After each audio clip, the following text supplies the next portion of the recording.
Die Staats- und Universitätsbibliothek Bremen hat einen neuen Dokumentenserver, der Open Research im Land Bremen unterstützen soll.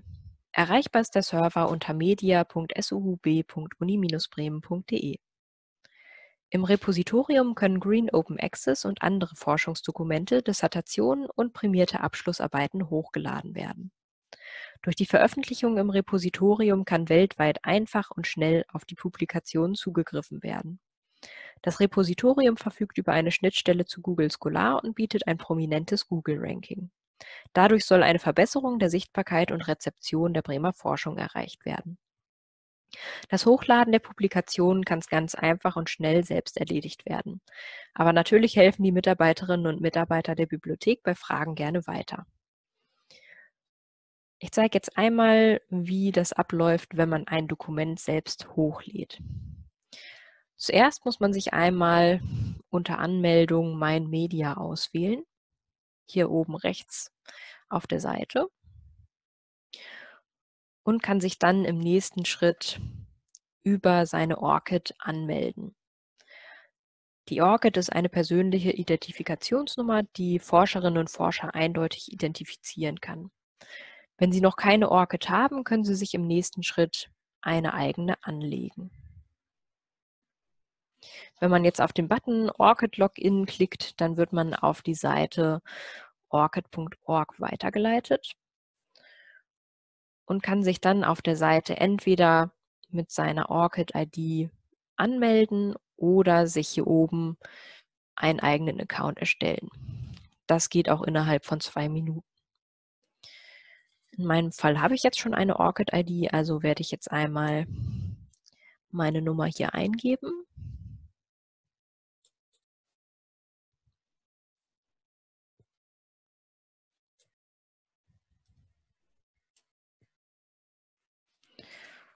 Und mit meinem Passwort bestätigen.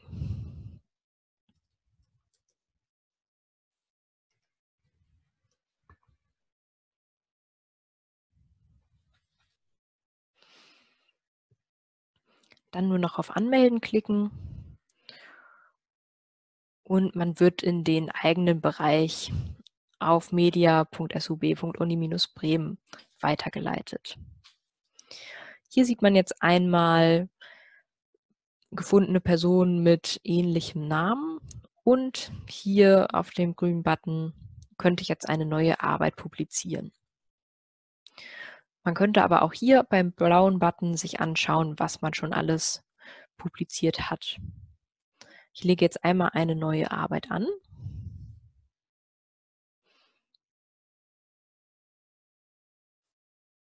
In diesem Schritt kann man jetzt einmal auswählen, was man veröffentlichen möchte, Abschlussarbeit, Dissertation oder ein Forschungsdokument.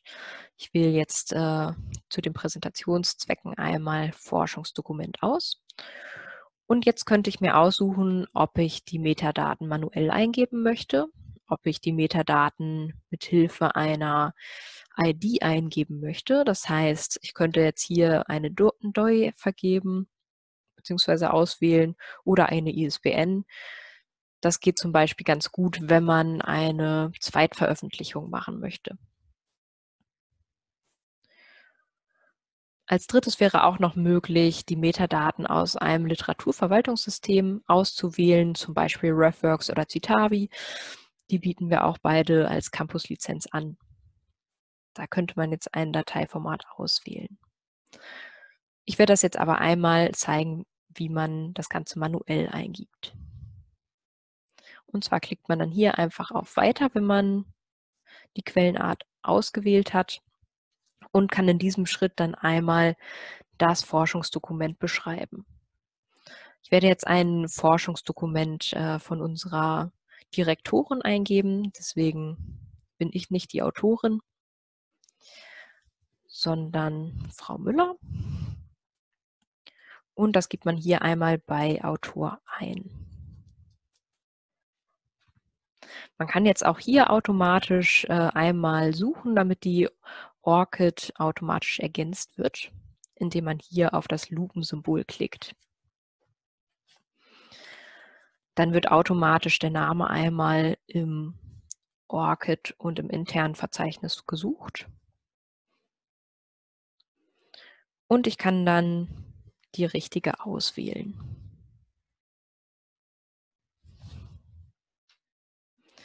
Das ist ganz praktisch, wenn Sie noch Co-Autoren haben, dann kann man die damit ganz gut suchen, wenn Sie die ORCID nicht auswendig können.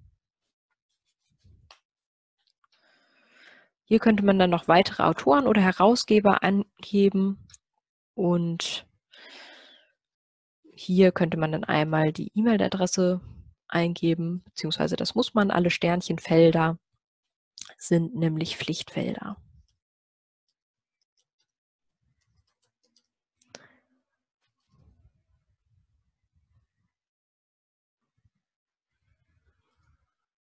Den Titel habe ich mir eben schon kopiert, damit das nicht so lange dauert mit dem Tippen. Der heißt die Staats- und Universitätsbibliothek Bremen. Der alternative Titel ist freiwillig.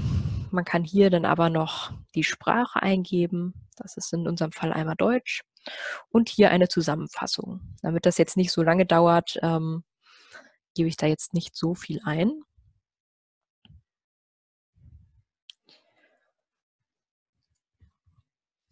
Ich einfach nochmal den Titel. Und hier können jetzt Schlagworte vergeben werden.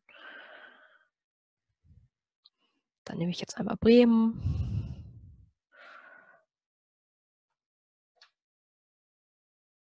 Und wenn ich auf das Plus klicke, kann ich noch weitere Schlagworte vergeben.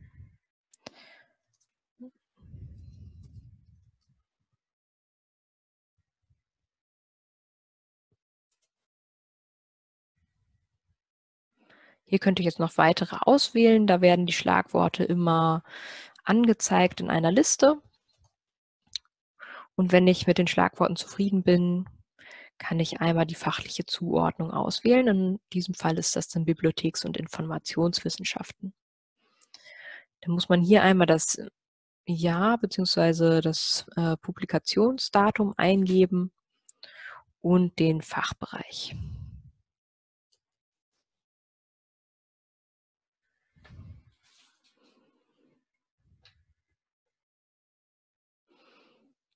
Hier könnte man dann einmal die angegebenen Daten speichern und später fortsetzen, weiterzuschreiben, oder man klickt direkt auf den blauen Button mit Weiter.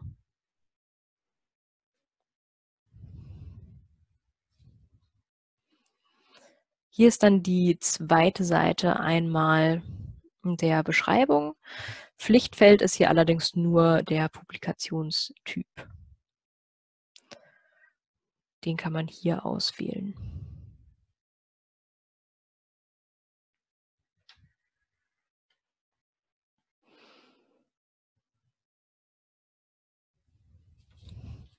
Jetzt wurde eine DOI erstellt für den Artikel, den ich gerade eingereicht habe. Das heißt, diese Nummer ist jetzt eindeutig dem Artikel zuordbar, den ich gerade eingereicht habe, und gibt dem Ganzen auch eine persistente Adresse. Also der Artikel kann immer über diese DOI gefunden werden.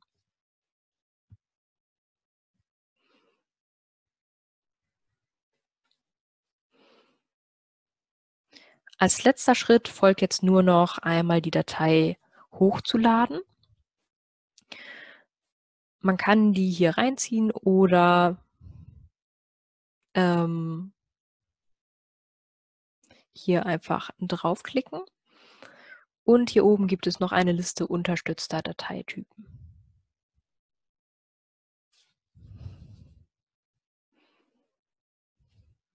In diesem Fall öffnet sich dann einmal die Auswahl.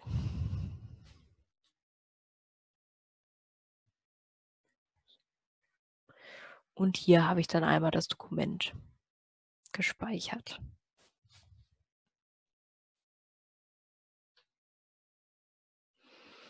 Hier unten sieht man jetzt, wenn der Status erfolgreich ist, dann ist hier dieses grüne Häkchen und ich kann auf Weiter klicken.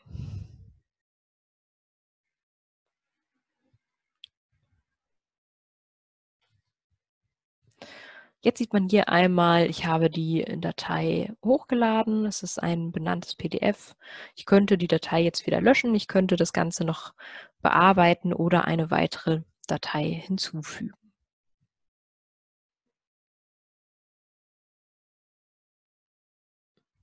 Im nächsten Schritt kann ich jetzt noch eine Creative Commons Lizenz vergeben. Das heißt, einmal die Nutzungsbedingungen, wie andere Leserinnen und Leser oder die Nutzer der Bibliothek dieses Werk weiter nutzen dürfen.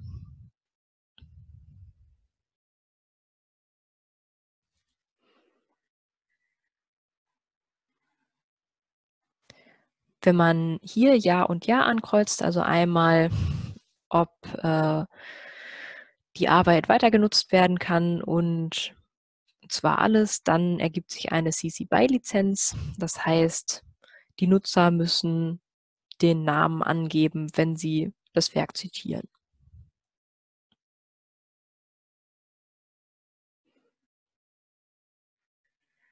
Dann klicken wir einmal auf Weiter.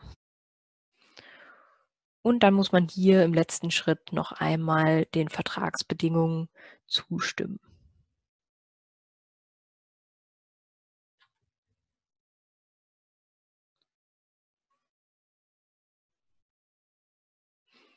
Man kann jetzt hier noch einmal im letzten Schritt die Veröffentlichung überprüfen. Wenn man sich vertippt hat oder so, kann man das noch mal ändern oder noch weitere Angaben machen. Und dann kann man hier einmal die Anmeldung absenden.